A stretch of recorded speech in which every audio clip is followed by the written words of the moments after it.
Hello friends, स्वागत करते हैं ईबीएस समाधान की एक और लेक्चर में आप सभी का।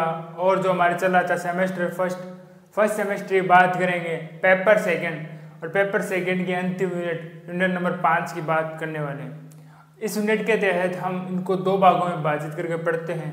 पहला आता है हमारे पास एल्काइन, दूसरा आता है डाइइन। अल्काइन का अर्थ होता है जिसके मध्य कार्बन कार्बन मध्य क्या हो, ट्रिपल बॉन्ड हो। और डाइइन के बारे में बात करेंगे कि कोई भी हाइड्रोकार्बन श्रृंखला जिसके अंतर्गत क्या हो, दो पाई बंध उपस्थित हो या दो डबल बंध उपस्थित हो, उसे क्या बोलेंगे, डाइइन कहेंगे। पहले हम एल्किनों की आप बात करोगे, उसके अंतर्गत हम उसकी विरचन की विधियां वे केमिकल रिएक्शनों के बारे में पढ़ेंगे। क्या पढ़ेंगे? विरचन की विधियां और केमिकल रिएक्शन के बारे में पढ़ने वाले हैं।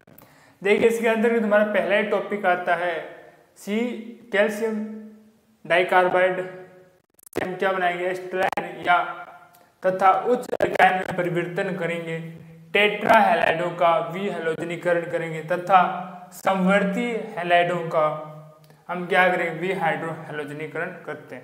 ये हमारे पास टॉपिक है। दूसरा टॉपिक देखिए, धातु एस्टिल्डिहाइड का बनना। ठीक है। तीसरा था एल्कानों की अम्लता। चौथा था ब्रोमीन तथा क्षारीय के एमोनोफोर का योग। पांचवा टॉपिक हमारे पास है ओजोनीकरण। छठा टॉपिक हमारे पास आता है गर्म क्षारीय के एमिनोफोर के साथ ऑक्सीकरण। सातवां इसका जो पार्ट का एल्काइन बिंदु का अंतिम टॉपिक है हमारे पास, वो आता है कार्बोनिल यौगिकों का जल योजन। दूसरे के अंदर देखते हैं डाइइन, जो हमारा सेकंड पार्ट है, पार्ट नंबर 2। ठीक है। इसके अंदर पहले आता है वर्गीकरण तथा नामकरण। हम डाइइनों के दो प्रकार से या दो से अधिक भागों में क्या करेंगे, वर्गीकरण करेंगे, फिर उसका क्या करेंगे, नामकरण।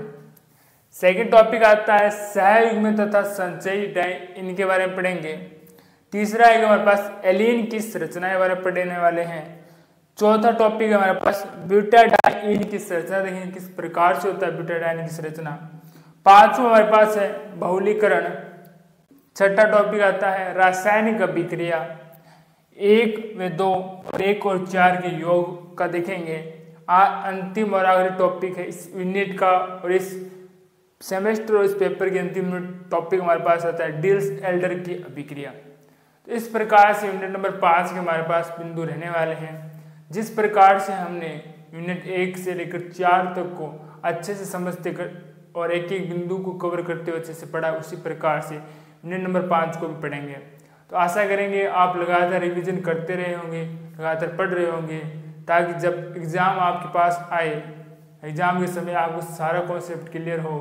मिलते हैं आपको एक और लेक्चर में, तब तक के लिए धन्यवाद।